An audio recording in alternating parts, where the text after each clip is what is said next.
তোমাদের মধ্যে কোন সমস্যা আছে নাকি কিছু তোমাদের খারাপ কাজ করে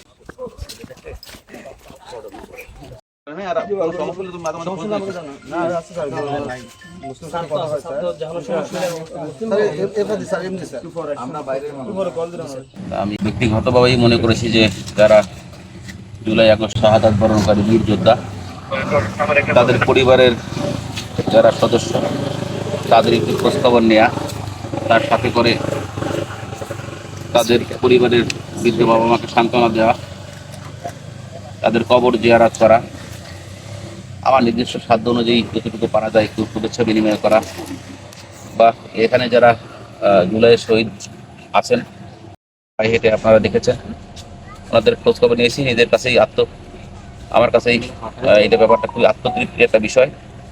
আপনারা একটা জানেন যেখানে যে পিছনে শহীদ আমাদের শহীদ নুরুল আমিনের এখানে সমাধি আছে, তো এখানে এই মামলাটা দীর্ঘ 1 বছর যাবৎ হচ্ছিল না। উনি শহীদ হয়েছেন চট্টগ্রামের পাঁচলাইশ থানার একটা ওখানে 2 নম্বর আসাদ গেটের এলাকায়। দীর্ঘদিন যাবৎ মামলা হচ্ছিল না, 1 বছরের মতো। তো আমি আপ্রাণ চেষ্টা করে আমাদের পুলিশের কোয়ার্টার্সের আমাদের সম্মানিত যারা স্যার আছেন, সিনিয়র স্যার আছেন, মাননীয় আইজিপি স্যার আছেন, স্যারদের নির্দেশনার মতো আমি প্রথম বাংলাদেশে এক জেলার বাসিন্দা অন্য জেলায় শহীদ হয়েছেন, তখন এরকম প্রথম মামলাটা এখানে আমি শুরু করেছি এবং আশা করি সারা বাংলাদেশেই এই নিয়ম অনুযায়ী মামলাগুলো হবে।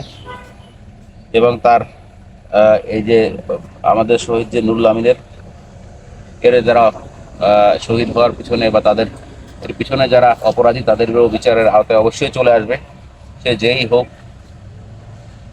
আর সর্বোপরি আপনারা যারা, আমরা তো বাইরের মানুষ, আপনারা একটু তার বাবা মার দেখলাম অত্যন্ত বৃদ্ধ বয়োবৃদ্ধ, ছেলের মৃত্যুতে তারা ভেঙে পড়েছে, তারা একটু খোঁজখবর রাখবেন।